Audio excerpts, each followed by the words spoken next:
Hi, everybody. This is Saad for the Sad Truth. In late February, I was invited to speak at the Manning Conference in Ottawa on the topic of censorship on campus. The two other speakers were John Carpe, who is the founder of the Justice Center for Constitutional Freedom. Some of you might remember that one of the folks who works at the center was my guest a few months ago. And the other speaker was Jordan Peterson. So we each had about, if I remember correctly, roughly 10 minutes to speak, and then a moderator opened it up for discussion. I've been waiting for the Manning Center to release the YouTube clip of our lectures. I'm not sure exactly when they're going to be releasing them, but several people have been asking if I could share my slides and the examples that I shared at the lecture. For those of you who may not know, the main gist of my talk was to basically read verbatim with a few editorial changes. Somebody might have written TO when they meant to write TOO. But otherwise, I took verbatim quotes from emails that people have sent me, whereby it could be students, professors. In one case, it was a parent of a student, where they're sharing their desperation at things that they are seeing on campuses. And so I thought that that was a very powerful way to speak about the zeitgeist, the environment, the atmosphere, the stifling conditions under which folks are operating at so-called free universities. And so what I'm going to do is share with you, I'm going to actually share the clips and the lecture, and then eventually, I'm going to read out the lecture, if you like, right now after the end of this clip.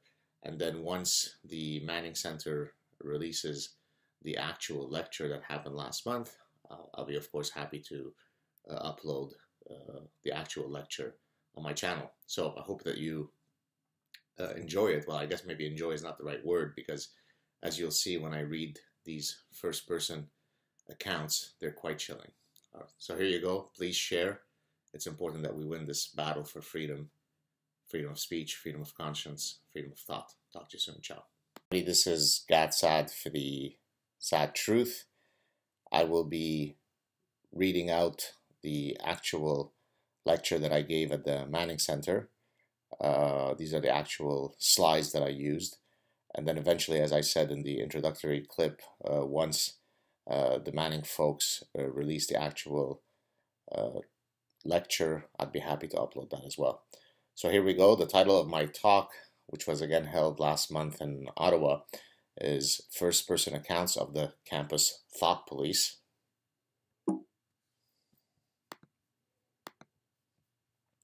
So what are some strategies for stifling opposing opinions? Well, number one, you could kill the intellectuals if possible. That's what happens in many totalitarian and fascist regimes. You don't want anybody to be offering a counter position to the one that you are espousing, and so you kill all those who oppose you. A second strategy is to stifle them through various non-violent means if possible. And then you can also create a climate of fear where self-censorship becomes the norm. And so the thought policing and the political correctness and all of the other mechanisms by which most people are now afraid to share their opinions on campuses in North America and Europe is precisely due to these types of mechanisms, right? So you don't behead people literally, but you, if you like, behead their self-confidence in speaking their positions and opinions. A picture is indeed worth 1,000 words. So this is a image that came across one of my social portal feeds. We condemn freedom of speech that hurts other people's feelings. So in this case, what's most important is that you do not offend people. And of course, not all people are equal in your desire to not offend. Some people are somehow more equal than others. For the rest of today's lecture, all I'll be doing is reading the actual testimonies that I've received. By the way, I received hundreds of these, maybe more. And at some point, maybe I need to put them all into one document. But I just sort of went through my emails and, in a few cases, other social portals. Let's say somebody might have sent me a message via private message on Facebook. And I'm just sharing, a few of, as I said, innumerable number of such cases to give you a sense of how stifled the environment is on campuses. And again, reading these, you would think that these folks are coming from North Korea and not from Canada and the United States. So here we go. This is student testimony example 1. I am a 47-year-old white male who, because of an injury, made a choice to return to school. Sadly, it looks like my path through university is going to be interrupted. In the first year, to maintain full-time status, I'm forced to take another social justice Black Lives Matter course. The challenge is students are not allowed to challenge or question the course content because that's considered disrespectful and may disrupt someone's safe space. I believe I am a respectful student with good attendance and whose marks average in the mid-80s. That said, after a few weeks of the one-sided syllabus, I'm considering dropping out of the program and leaving school entirely. This leftist academic world is a little too much for me. Now, if this were the only testimony I were providing you, you should be sufficiently concerned. I mean, here's a 47-year-old person who's returning to school who then decides that the environment is too insane for him to continue his dreams of getting a formal university education. But believe me, I've got many, many more examples where that came from. So here's student testimony example 2. Today we had a panel discussion on the Quebec City shooting with 2 historians and 2 sociologists, where I was told with solemn, morally righteous tones that there is no such thing as good and bad immigrants. My heart was racing and my teeth were clenched and grinding listening to this. Finally, despite my heart beating out of my chest, I asked the question, how do you, the panel, interpret Charlie Hebdo, the Danish cartoons, ISIS, Salman Rushdie, and the Bataclan shootings? The denial of individual responsibility and complete disregard for any value-based interpretation was off the table. I think I screwed myself because I'm pretty sure my professor is, let's say, quite suspicious of me now. I mean, again, think of how sinister that is.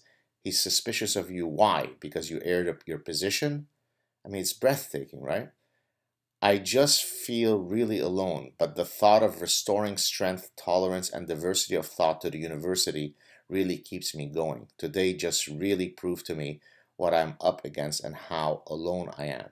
What can I do? You should be having goosebumps at this point, but as I said, buckle up because there are many more examples. Student testimony 3. I'm reaching out to you in the hopes that the Godfather would be able to help direct my future research projects, since most professors and required courses I have to take seem to be run by social justice warriors feigning intellectualism. The reason I'm contacting you is because as an honors cognitive science student, part of my requirements is to complete 12 credits worth of individual research. However, because of purely political reasons, I'm apparently a violent, misogynist, racist Trump supporter. I have not only lost my job at a very prestigious behavioral neuroscience laboratory at YYY, obviously I hid the identity of the place to protect the identity of the person, but my name has been removed from the publication on research I personally conducted, and the lead researcher told me that he would never work with me ever again. This is not North Korea. This is not Yemen. This is not Mao Zedong's regime in China. This is happening in Canada and the United States.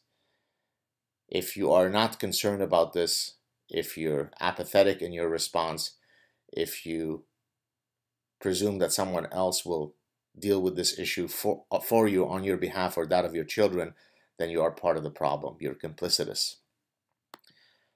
Student testimony example 4. Help! I'm a 4th year XXX student in a 5-year teaching program. I'll be heading to YYY next year for my 1 year of teachers college. Only recently have I realized the radical left-wing messages embedded in virtually all of my classes, and I know it will only get worse at YYY. What can I do about this? How do I stand up for the truth without risking my career as an elementary school teacher? Thank you. You feel the desperation in this person's message. Now let's move on from student testimonies to those of faculty. I very much appreciate your courage to fight the cancer that is taking over American academia.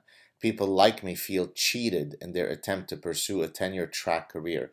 It only takes a glimpse to the job offerings that the Modern Languages Association publishes each year to understand that what is expected from recent graduates like me is political activism, and I refuse to mix that with my academic interests. Again, it's not about pursuing the truth. It's not about being an honest and dedicated academic. It's about engaging in activism. This should be chilling to any person with a half-working brain. Faculty member testimony 2. I will save you my long stories of dealing and suffering career-wise from politically correct nonsense from the directions of feminism, gender ideology, trans extremism, and Islamophilia. I am trying to keep a lid on things for now, as my wife is a very promising academic but hasn't secured a position yet. I know if I started voicing my thoughts and arguments on social media, she'd be completely shut out of the academy. So this person is being cowered into silence by proxy, if you'd like. He's afraid for the prospects of his wife's career, and so he keeps quiet. Welcome to North Korea. If she does secure a tenure track spot, I'm off to the races, and you and others would see that I'm an ally to take notice of. Seriously, I'm more than happy to transition out of philosophy at this point, which has become a virtue signaling competition. Faculty testimony example 3. As a fellow professor who has been frustrated by the discourse within academia on issues such as political correctness, moral relativism, and social justice, I'd like to thank you for speaking up the way you have been from within academia. While my training and research is further removed from social issues than yours, I have nevertheless been frustrated by the conformism and groupthink I see and hear around me. I see otherwise very reasonable and capable people abandoning reason and cowing to the narrative of the regressive left on many social issues. These are all things which I would like to get involved in once the tenure decision is behind me, about 1 year to go. So this person predicates his willingness to speak his mind, share his opinions, openly share his positions only after he receives tenure, because apparently the tenure decision is not based on your academic dossier, but it is based on whether you hold the politically correct positions. As upsetting as it is, one fears expressing unpopular social ideas prior to tenure. In the meantime, please keep fighting the good fight for freedom of speech and against thought policing and orthodoxy. Faculty testimony example 4. Thanks for your excellent point on Sam Harris's podcast that terrorism is a red herring and the real issue is demography. It has recently been reported that the proportion of Muslim children in primary school in Antwerp now exceeds 50%. It is likely that the situation is the same for most major cities in Europe because only 17% of the total population of Antwerp is Muslim, and that is similar to other European cities. This is a worrying trend because other research shows that the young generation is more fundamentalist than the old generation. And here comes the request. If you decide to mention this information in your videos, I would ask you to do so without mentioning my name. I do not have tenure yet. Again, this is not North Korea. This is happening in Europe, in Canada, and the United States. One more example for you. This is a testimony of a parent of a high school student. So again, I've given you a few examples of students, of faculty, and in this case, of a parent of a student. I recently received an email from my son's school district that they're going to be screening a film called I'm Not Racist, Am I? As an in-school field trip at the end of January for high school students. I did some preliminary research on this and I'm absolutely appalled at the content of this movie. Based on the descriptions, the trailer, and additional material surrounding it, it appears to be a feature-length film pushing the agendas of white privilege, institutional racism, and white people are the problem. It scares me beyond belief that they are attempting to foist these ideas on developing minds. For reference, my son is a junior at XXX. I have included the original email as well as the PDF of the communication that was sent out. If it is something you feel you should be shared with others, I only ask that you keep identifiable information for my son or myself out for our safety. I am sure you understand. Now, to put things in perspective, when we left Lebanon and moved to Canada, I remember teasing my mother because when she would speak to me or to others on the phone, she would at times speak in code as though the mukhabarat of Syria, the sort of the internal secret service of Syria might be listening to us. This comes from a reflex in the Middle East where you don't just openly share your ideas, even though you're speaking to a family member on the phone. You have to always be careful and be mindful of who may or may not be listening to you.